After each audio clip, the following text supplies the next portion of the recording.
Хайырлы көн, мөхтәрәм телевизор караучылар. Бүген августның соңгы җомгасында сезнең белән эфирда кабат мин Миңназыйм Сәфәров булырмын. Мәскәүдә 30 яше тулу уңаеннан үткәрелгән иҗат кичәсеннән соң культура журналы аның турында милләт байлыгы дип язып чыга. Бу бәяне ул бүгенгәчә раслап яши. Ул иҗат иткән һәр образ кабатланмаслык һәм истә калырлык. Шуңа да театрга аны күрер өчен генә йөрүче тамашачылар бихисап. Бу уңышларның төбендә нәрсә ятканын белешү һәм әлбәттә инде аның белән күрешеп сөйләшү өчен без бүген студиягә аның үзен чакырырга булдык. Люция Миннәхмәт кызы Хәмитова 1967 елның 12 июлендә Казан шәһәрендә дөньяга килә. 1987 елда Казан театр училищесын тәмамлый һәм Галиәскәр Камал исемендәге Татар дәүләт академия театрында эшли башлый. Ул иҗат иткән образлар көчле драматик кичерешләргә бай, кеше табигатының нечкә тойгыларын тулы итеп ача белә. Күбрәк баш рольләрдә яшь кызларны уйный. Татарстанның һәм Россиянең атказанган Татарстанның халык артисты, Тантана һәм Габдулла Тукай исемендәге премиялар лауреаты. Ире Фәрит Бикчәнтаев белән Йосыф исемле ул үстергәннәр. Хайырлы көн, Люция ханым. Хайырлы көн, Миңназыйм әфәнде. Вакыт тауып иртәнге эфиргә килү өчен бик зур рәхмәт беренчедән. Икенчедән 80-90 елларда Казан шәһәрендә татар баласының да татарча сөйләшүе гаҗәп тыелган вакытта сез татар сәхнәсен сайлагансыз. Моның төбендә нәрсә ята? Беренчедән, әлбәттә, гаилә дияр идем. Безнең гаиләдә гел татарча сөйләштеләр. Әти-әнием безнең белән дә үз арада гел татарча сөйләшә иде. Ул вакытта булса да. Ул вакытта булса да, чөнки алар бит инде авыл балалары. Шүкрүчә сөйләштеләр инде балалары белән. Менә бүген сөйләшүчегә карап әйтәм инде. Бүген дә балалары белән ничектер русча яхшы белсеннәр дип, мәктәптә яхшы укысыннар дип, әти-әниләр, татар әбиләре дә вата җимерә татарча сөйләшүләр бик күп. Хәзерге заманда шулай шул. Ләкин белмим, без Йосыф белән дә гел татарча сөйләшә идек, өйдә дә. Һәм икенчедән мин әйтер идем, авылдан киләләр.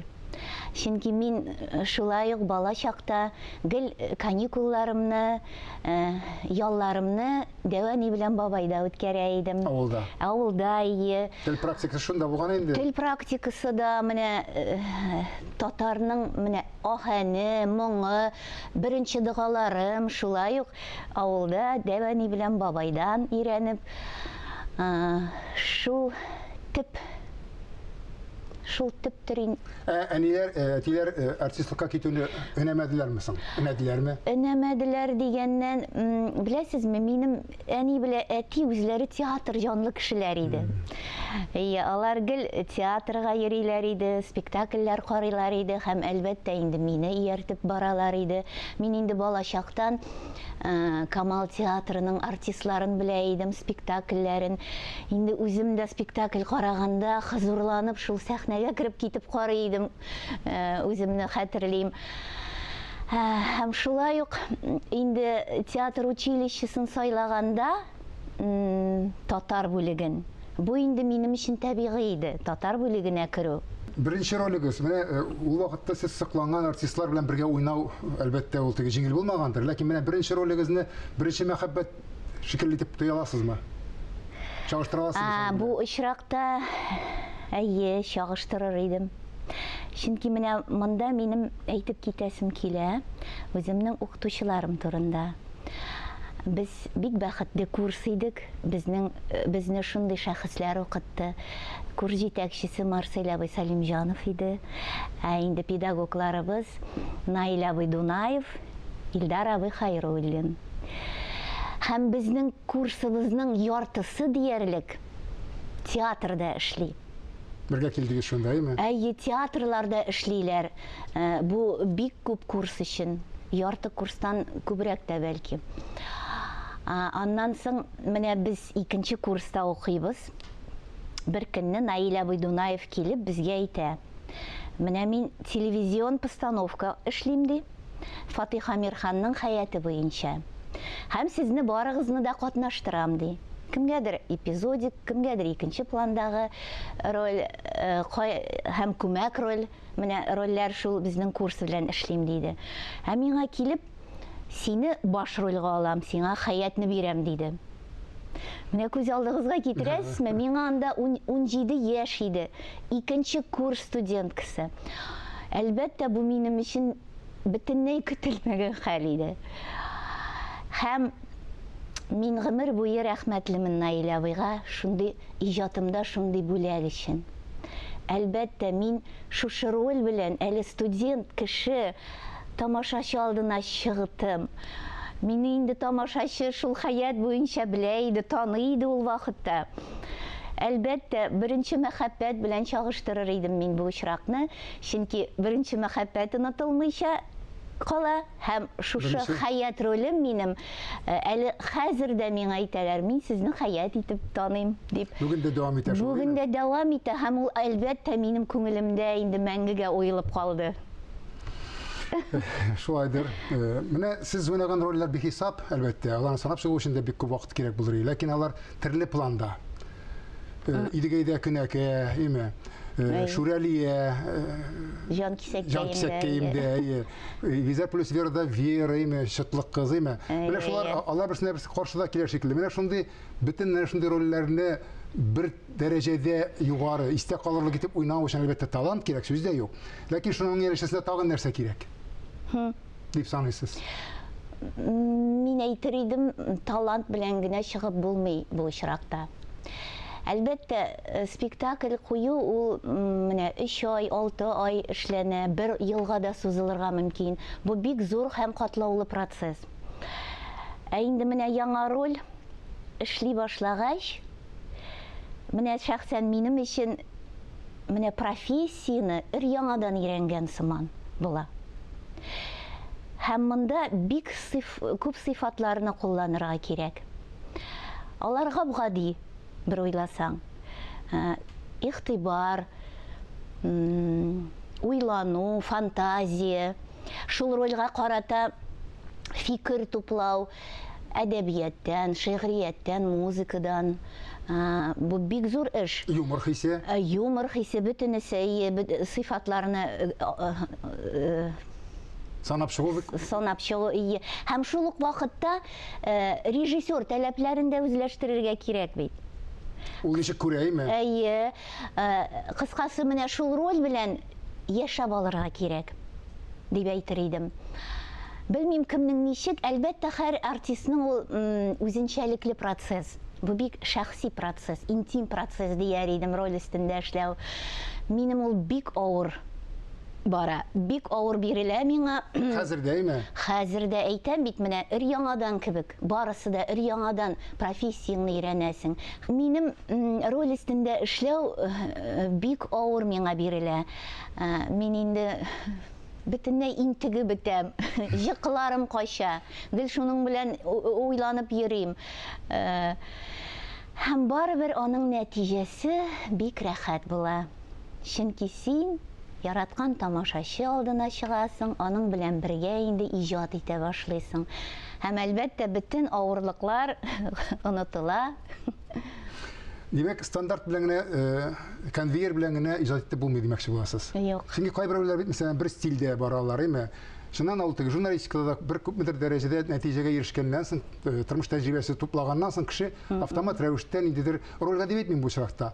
Эшне эшли башлый. Димәк, сәхнәдә алай түгел дигән сүз образы. Алай түгел, юк. Монда катлаулырак. Менә шундый тыгыз ритмда яшәү, сәхнә бит инде шуннан да тыгыз ритм анда, име? Тормыш ритмы икенче. Менә шундый иҗат газапларыннан соң рәхәт тормыш дип әйтәм. Тынычрак тормыш теләмиме күңел? Сез һаман ничектер миңа калса, менә шундый шытлык кызлар ролен, яшьләр ролен һаман ничектер теге күңеленә тынгы тапмаган кеше ролен уйныйсыз шикелле. Белмим, алай димәс идем, мин күптән инде андый шытлык, яшь кызлар булып эчеп йөрмим сәхнәдә. Менә соңгы рольләремә күз салсак, ул инде олы яшьтәге ханымнар, әбиләрем дә бар, хәтта. Менә санап китсәң, Зәңгәршәлдәге абыстай, Сабира. Санаулы кичләрдә Тамара роле, аннан соң җәйнең бер көнендә хатын роле. Менә соңгы премьерабыз Мөхәҗирләр, анда инде мин Фатыйма ролен, ана ролен уйныйм шулай ук. Һәм ике әбием дә бар.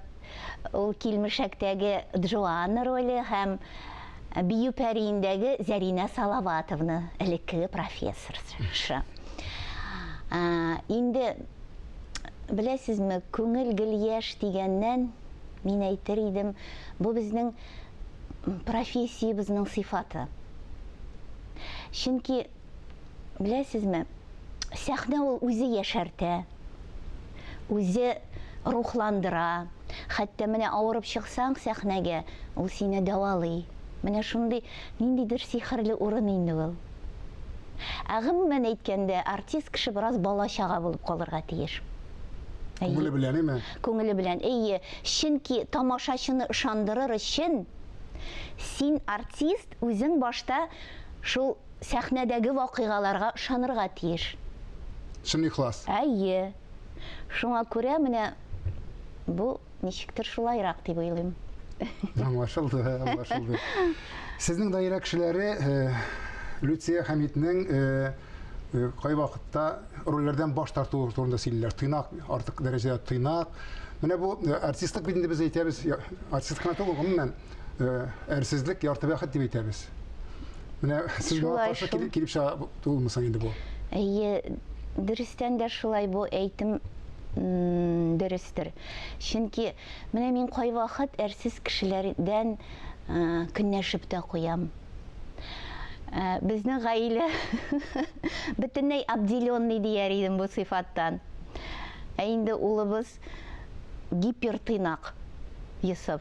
Мин инде аңа кай вакыт әйтәм, улым бераз әрсезрәк бул инде. Җиңелрәк тә булыр, әйе, мәйтәм җиңелрәк тә.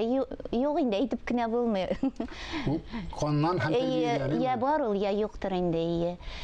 Менә рольләрдән баш тарту әйе, булгалады, баш тарттым. Чөнки беләсезме, миңа уйнаган рольләрем җитә иде ул.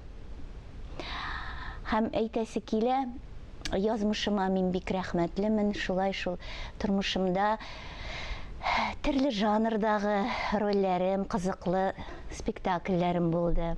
Иң беренче чиратта мин әлбәттә монда Фәрит Бикчәнтәевне әйтеп китәр идем. Чөнки аның күбесе дигәндәй аның белән эшләнде шул эшләрем. Һәм ул минем сәхнә укытучым һәм остазым да дияр идем. Чын мәгънәсендә. Ул мине рухландыручы. Шуңа күрә аңа олы рәхмәтем минем. Шулай бергә эшләргә язсын иде әле, исән сау эшләсен. Безнең гаҗәеп труппабыз белән бергә әле зак еллар эшләргә насыйп булсын иде. Амин, шулай булсын. Әлбәттә, теге әйтәләр бит, артистларның гаиләгә вакыты калмый дип. Бу чакта сезнең ирегез Фәрит Бикчәнтәев янәшәгездә, кайнанагызда янәшәгездә име? Йосыфка менә улыгызга вакыт каладыр име? Йосыф та безнең белән гел янәшәдә иде. Әйе, әлбәттә, беренче вакытларда миңа бала тугач ук әни белән сеңлем булышты. Чөнки мин озак утырмадым, декретта эшкә чыктым. Инде бераз үсә төшкәч, 5 яшьтә Марсель абый Сәлимҗанов Йосыфны әйдәгез Әлдермештән Әлмәндәргә кертәбез диде. Әлбәттә, минем өчен бик шок иде бу хәбәр. Ләкин Марсель абыйга каршы торып булмый. Мин әйттем, инде әйтәм, Йосыф бит әле сөйләшә дә алмый җүннәп, сакау. Ул чыннан да сакау сөйләшә иде. Р хәрефен әйтә алмый иде. Ләкин бу бик шундый кызык та иде ул вакытта. Ләкин барбер Марсель абый әйтә, юк, керә.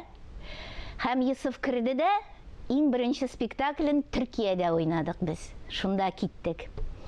Аннан соң инде әни килде дә, роле булды Йосыфның, әни килде дә, шулай ук Зәңгәршәлдә малай ролен уйнады. Шуннан да сәхнәдә үскән булып чыга иде. Сәхнәдә үсте һәм шулай ук гел безнең белән иде, гастрольләрдә иде. Мин бергә эшкә бара идек. Мин әни килде дә, Зәңгәршәлдә дә, Әлдермештә дә бергә уйный иде. Хәтта Дәванисе дә уйный иде әле. Әни килде белән Әлдермештә ул Дәванисе белән уйный иде. Шуңа күрә без гаиләбез белән, әйе, гаиләбез белән гел театрда булдык. Йосыфка игътибар гел бар иде. Кызына шакыршы тапшыруыбыз азагына якынлашты. Марсель Пруст ролларына күчәбез. Яхшы. Сезнең үзегезнең төп сыйфатыгыз? Төп сыйфат. Мин җаваплы кеше дияр идем үземне. Һәм миңа ышанып була. Җитешсезлегегез, төп җитешсезлегегез. Менә әйтеп киттегез бит инде. Бераз әрсез булсаң, бәлки әйбәтрәк булыр иде. Артык тыйнаклыгы Ну, артыкмы, юкмы, бераз әрсезлек кирәк шул. Тормыш шулай кушаймы? Сезнең өчен иң зур бәхет нәрсә ул?